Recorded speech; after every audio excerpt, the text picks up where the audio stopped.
Chilling tales for dark nights.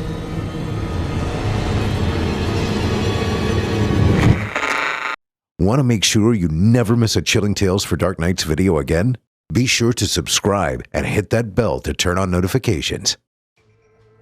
The following interactive performance is a second-round entry in Chilling Tales for Dark Nights' 4th annual Evil Idol voice acting competition. And you, listener, get to help decide who advances to round 3. Voting is simple. Following the performance, simply click the thumbs up icon on this video if you'd like this contestant to move forward, or the thumbs down if you'd like to see them be eliminated. Voting on this entry will conclude 1 week after the date of its posting. Thank you, and good luck to all of our contestants. Jake Thomason pulled the sleeve of his sweatshirt down, covering his hand, and wiped away the condensation from the window. It was the 3rd time he had done this in the past 10 minutes, but he didn't want to miss seeing if any cars drove by outside. He was sitting on his knees on the family couch, elbows propped against the back of it, and leaning forward, his small face almost pressed against the window. He was so close to it that he could feel the cold radiating from it, even though it was nice and warm in the house. On the floor by the couch was his red Transformers backpack, with a pencil case full of crayons, an index card with his home address and phone number written on it, his baseball cap, and a 3-day-old apple inside. He was humming the tune to I Dream of Jeannie absent-mindedly, not loud enough to cover the sound of the television from the kitchen in the next room. Jake wasn't listening to the TV, nor was he listening to the snippets of his parents' muted and tense conversation that drifted out of the kitchen. It was light in the kitchen, but the only illumination in the living room was from the large picture window that Jake was looking out of, wrapped. The world outside was a near perfect white, and the dim daylight crept in like a ghost, bringing silence and mystery with it. Jake had lived in this house for all of his 5 years, and knew the outside street as well as he knew anything. He knew the front porch, which was painted a brick red color. He knew the steps that led down past the yard. He knew the plastic kiddie pool that was up every summer, and which he had used as recently as last week. He knew the cracks in the sidewalk beyond, and he knew to never ever go off the sidewalk into the street, because that's where the cars drove, and a car could run him over. He knew the houses across the street, where the Laramies lived and the Alvarezes, and his friend Bobby Gilliford and his parents. Now, however, he didn't recognize any of these familiar sights. There was only snow. The snow had drifted up onto the porch, and the only red paint still visible was on the columns supporting the overhang.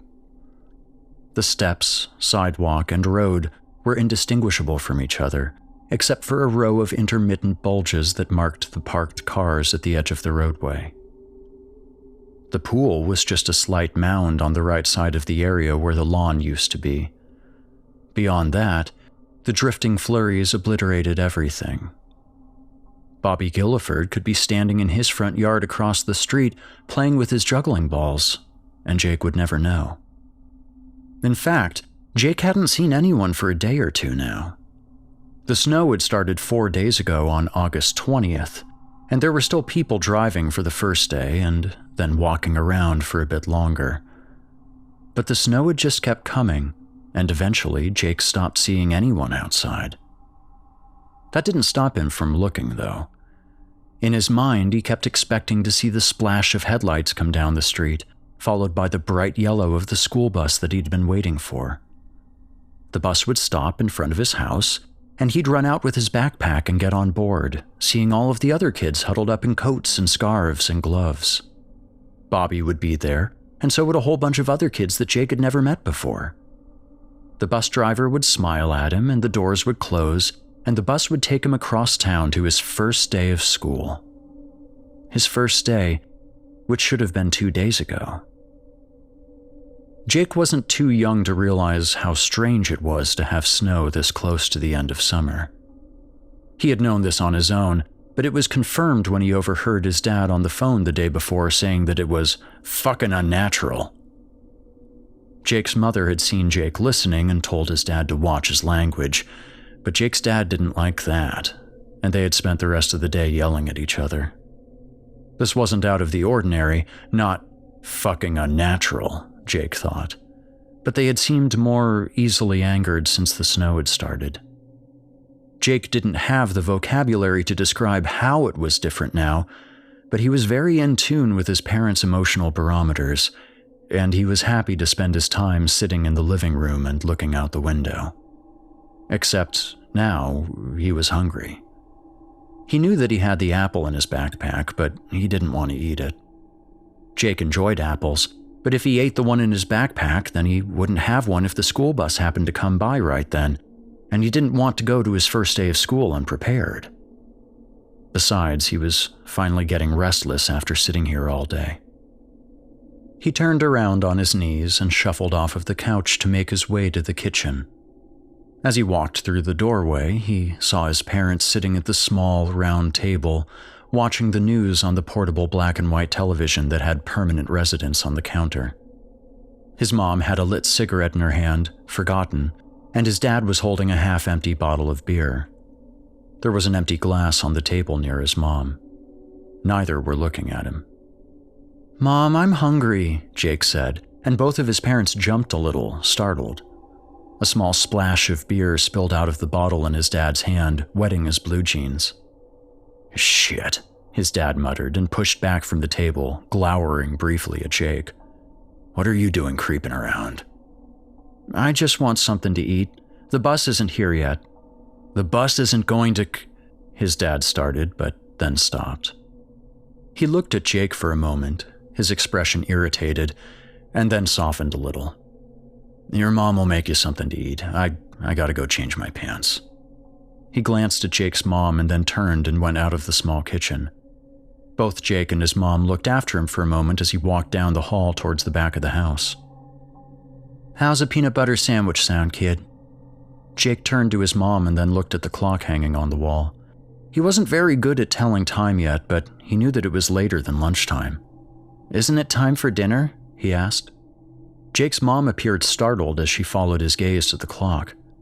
"Shit," she muttered, and then quickly glanced back at Jake. "Sorry," she said. "Can we have noodles?" Jake asked.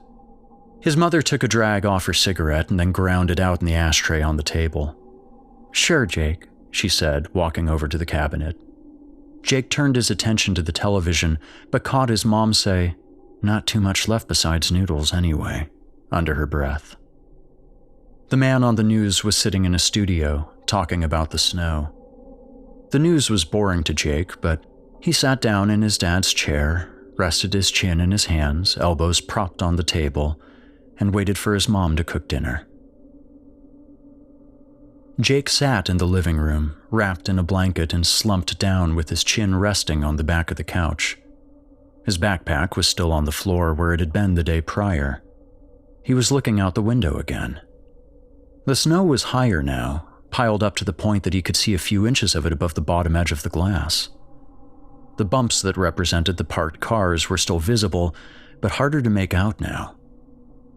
The snow was slowing, but Jake could barely catch glimpses of anything beyond the roadway.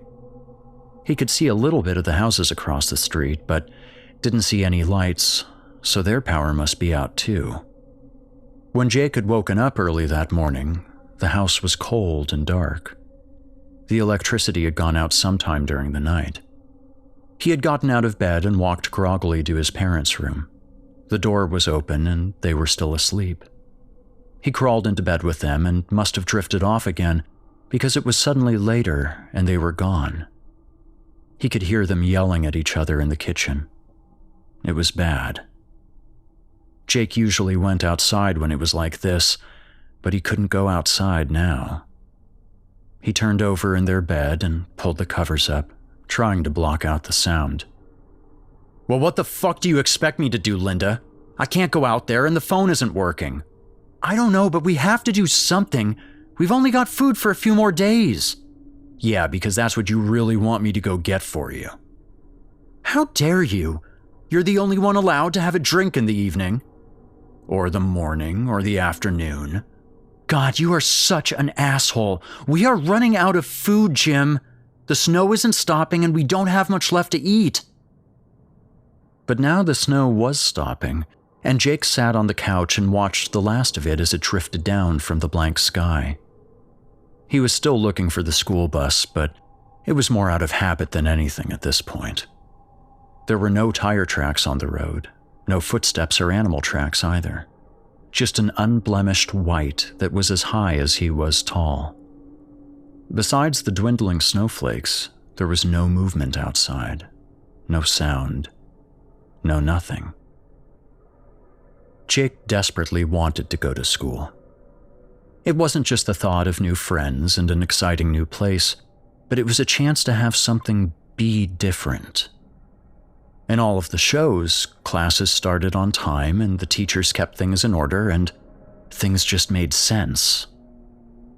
If he had been older, Jake would have said that the reliability of school was what he was yearning for, something with structure and dependability that he had been craving for his whole life.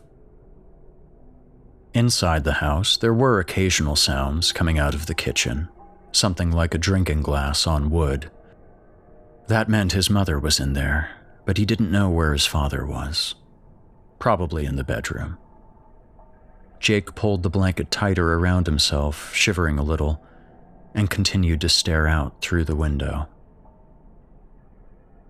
Jake woke up the next morning to the sound of his mother screaming hysterically. He bolted up, not sure where he was. He had slept in his parents' bed the night before, but the darkness and sudden jarring wakefulness were disorienting.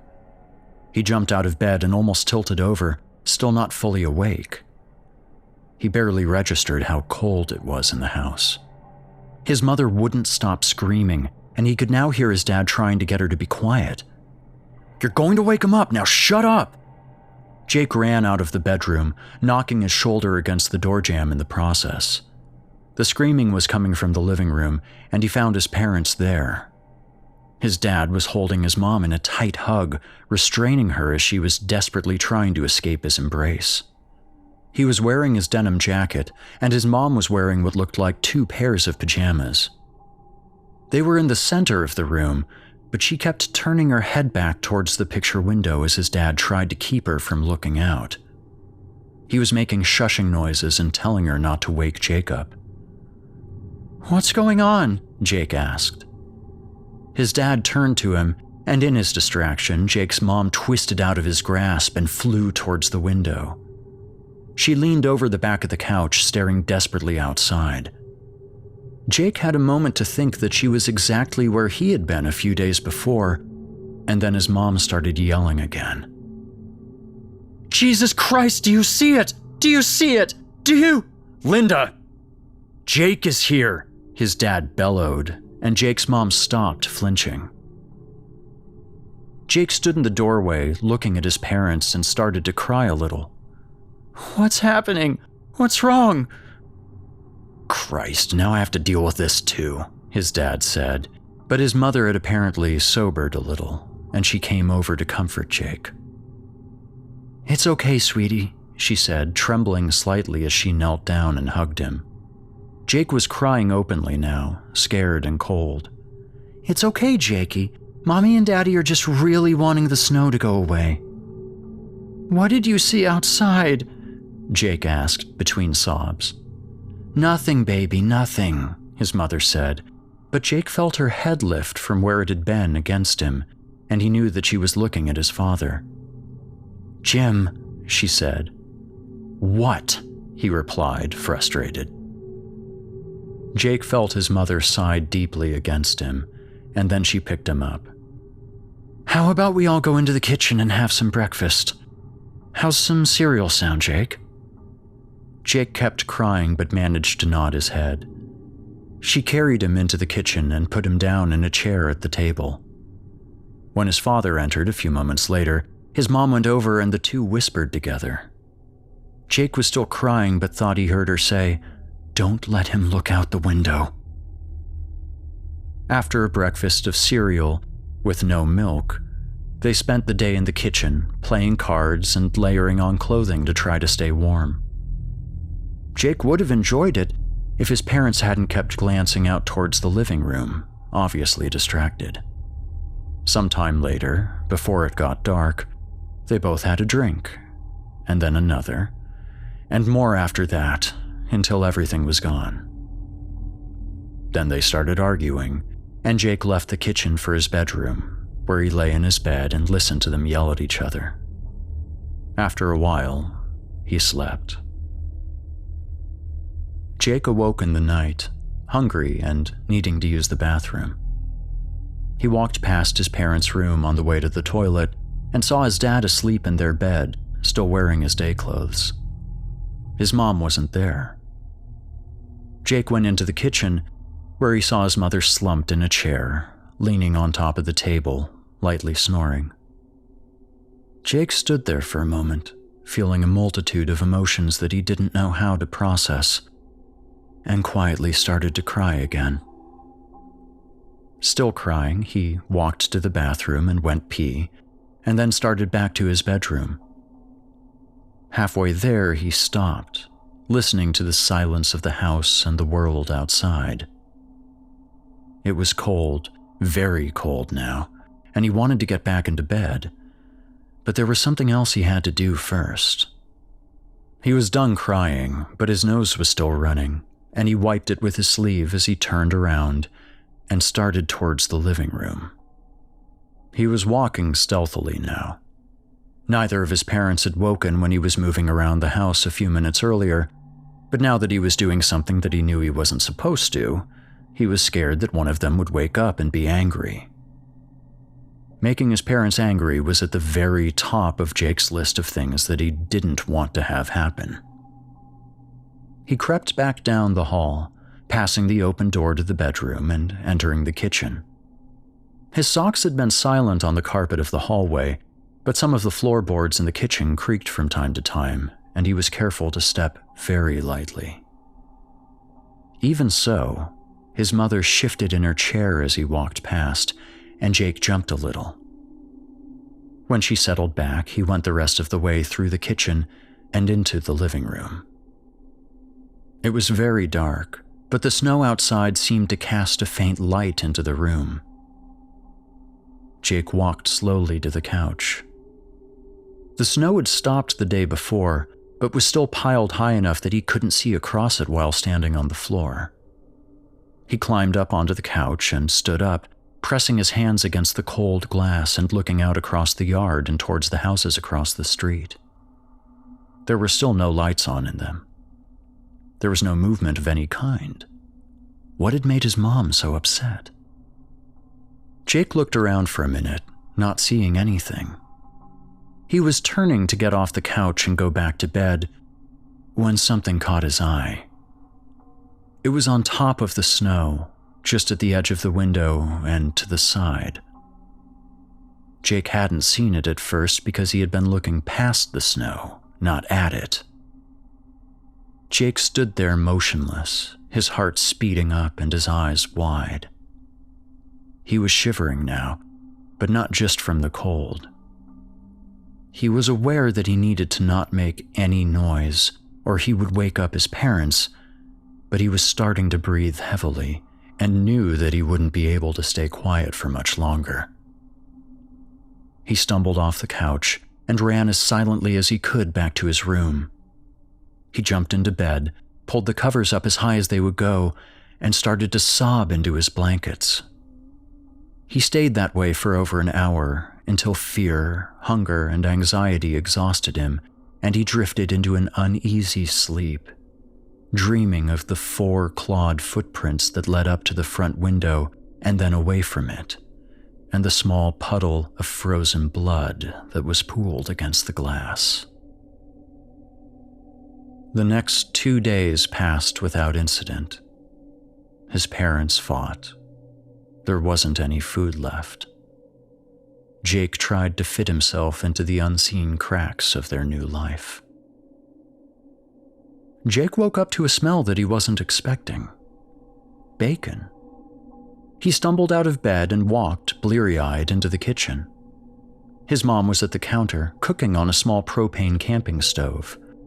His dad was sitting at the table, drinking a cup of coffee and smoking a cigarette. "Mom?" Jake asked, rubbing his eyes. His mom turned, a smile on her face, but it faded when she saw him. She stopped, looking at him until his dad muttered, "Want to get Jake some bacon, honey?" He wasn't looking at Jake. "Yes," she said, strangely, and then again with more conviction. "Yes, here, Jake." And she pulled 4 thick strips of bacon from the hot griddle. The smell was amazing, and Jake realized that his mouth was watering like a cartoon wolf. Jake sat down at the table and tore into the bacon. As he was finishing, his mom placed 3 more strips on his plate. Jake looked up and started to say, "Thank you," like he had been taught, but his mother quickly turned away when he caught her gaze. Jake kept on eating his bacon, but he was aware that the mood had sombered since he arrived. His mother continued to cook, and his father was still drinking coffee, but it was otherwise silent in the kitchen. "Mom, where did the bacon come from?" There was a bang as his mother slammed the fork in her hand down against the countertop. Jake froze. Something was very wrong here. "Can't you just be happy?" his mother said. She had both hands planted on the counter, her shoulders tense. "Can't you just be fucking happy?" "Hey, Linda," Jake's father started. "No!" his mother yelled, spinning around and facing them. The fork in her hand pointed accusingly towards Jake. "We haven't had anything to eat for days, and you can't just be happy that there's food here? You have no idea what we had to do for this. No idea!" "I'm sorry, Mom," Jake began, but it was too late. "No, it's ruined now," she yelled. She slid the propane stove to the edge of the counter and swept the remaining bacon into the sink with the fork. "Hey, what the hell?" Jake's dad shouted. He stood up angrily. "Why the fuck did you do that?" But he got no answer. Jake's mom slumped slowly to the floor, crying.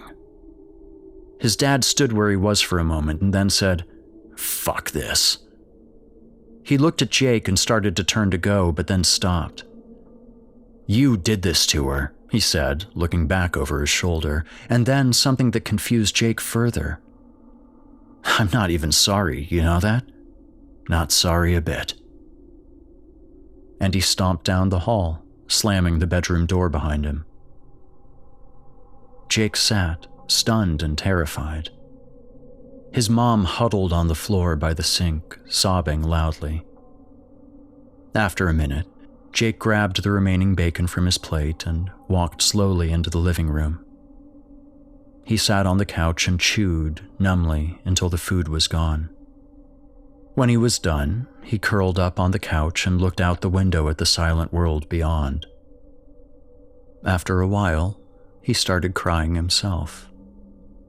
Slowly, he drifted off to sleep, but not before noticing a fresh set of clawed tracks leading up to the window.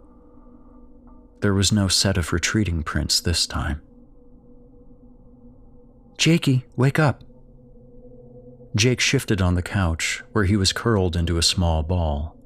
He had been dreaming of someone scratching on the front door. "Jake, come on, you have to get up now." His mother, talking to him. Jake opened his eyes. "Mom?" "Yes, Jake, it's time to get up. Come on, now." Jake looked around. The house was dark. It was sometime during the night. Both of his parents were standing by the couch, looking down at him. His father was holding Jake's jacket that he had worn last winter. "What's going on?" His mother again, sterner now. "Jake, I told you, it's time to get up. Now get up." He pulled himself into a sitting position, confused and half awake. His father handed his jacket to him. "Come on, Jakey. You gotta put your jacket on. It's time to go." "What?" "It's time to go. Time to go to school, Jake." This woke Jake up fully. "Huh?" he said and turned to look out the window. It was just as it had been the last few days. The snow covered everything. There was no light, no movement. "Where's the bus?" he asked, still looking out the window. "It's coming, baby," his mom said. "Now put on your jacket and get ready." Jake stood unsteadily and put his jacket on. He looked down at his backpack. "I ate my apple." "What?" His father. "My apple, the one in my backpack. I ate it a few days ago. I need one to bring to school." His parents exchanged glances. "My jacket doesn't fit anymore," Jake said, stretching his arms out, the sleeves only coming to his mid-forearm. "Oh, it's okay, sweetie," his mom said, kneeling down and trying to pull his sleeves down to his wrists. "You just needed to get from here to the bus, and there will be lots of food at school." It was dark in the house, and Jake couldn't see her face clearly, but there was something glimmering on her cheeks. "But it's nighttime, Mom. There's no school at night." His father abruptly turned around and walked out of the room. Jake's mom made a sound that might have been a sob, but when she spoke, her voice was bright. "Well, with all of the school everyone missed, they're having a night class so you all can catch up." "What?" "No more questions, Jake," his mother said, suddenly harsh. "You've been waiting to go to school all week, and now you don't want to go. I can't believe you." She stood up and looked down at him. "Well, I don't know if they'll want you now with you acting this way and all." She crossed her arms. "No, Mom, I do. I really do," Jake wailed, now distraught as well as confused. "It might be too late for that. I don't think the school will want an ungrateful child like you." "Please, Mom," Jake said, now starting to tear up. "Please, I really want to go. I want to meet everyone." "Really?" "Yes, please, Mom." Jake looked up at her pleadingly. A moment passed. Jake thought he heard his mother crying too. "Okay," his mother said. "But you have to go right now. The bus will be here very soon." She took Jake by the arm and walked him to the front door. "My backpack," Jake said. "You don't need—" his mother started, but then stopped, looking at him. "Of course. You can't forget your backpack now, can you?" She walked back to the couch to retrieve it, and then returned to Jake. She stood for a moment, looking down at him and clutching the Transformer's backpack to her chest. "Mom?" She knelt down and helped him put it on, and then hugged him fiercely. "I love you, Jakey. Please remember that," she said, and then the dam broke and she started sobbing loudly, still holding him to her. "Mom, what's going on? What's wrong?" Jake asked, crying himself. His mom released him and stood, wiping her eyes. "Nothing, sweetie. Nothing." She took a deep, shaky breath and then released it. "Okay, baby, it's time to go," she said, and reached past him to open the door. As she did so, a drift of snow fell in across the carpet, but not before Jake realized that the carpet was already covered in a dirty swath of white. Before he could ask about this, his mother was helping him up on top of the snow. It was just firm enough for him to stay on top of it without sinking too deeply. Still, as he started to sink, he panicked and turned back towards his mother. "Mom," he said desperately, but she was already closing the door. Jake could hear her crying as she did so. The latch clicked shut, and Jake was suddenly alone in the dark, silent world. He stared at the door, confused and scared. The breath he pulled in was cold, and he could feel his tears tracing frigid tracks down his cheeks. He crouched there, half in the snow and leaning on the door, for several minutes. He didn't care about school anymore. He didn't care about the bus, which he knew wasn't coming. He just wanted to go back. Back inside, back to the week before when none of this had happened. Back to when things weren't scary. He cried outside, alone in the snow. He cried until he heard the sound of light footsteps swiftly approaching from the darkness. Thank you for listening.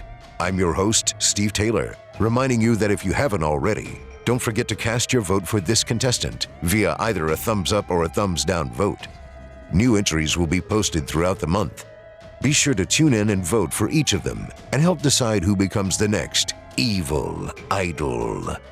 Until next time, turn off the lights and turn on the dark. Chilling tales for dark nights.